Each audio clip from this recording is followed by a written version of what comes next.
বিসমিল্লাহিৰ ৰহমানিৰ ৰহিম। পৰম কৰুণাময় পৰম দয়ালু আল্লাহ তাআলা নামত আৰম্ভ কৰোঁ।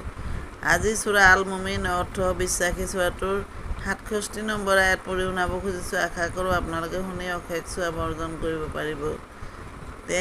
তোমালোকক সৃষ্টি কৰিছে মাটিৰ পৰা, পিছত শুক্ৰকীটৰ পৰা,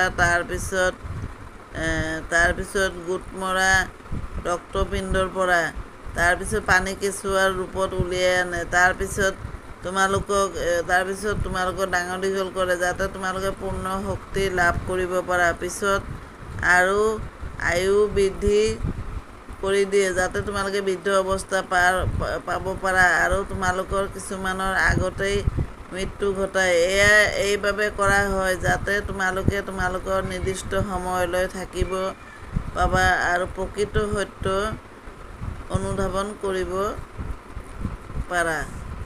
সমাপ্ত।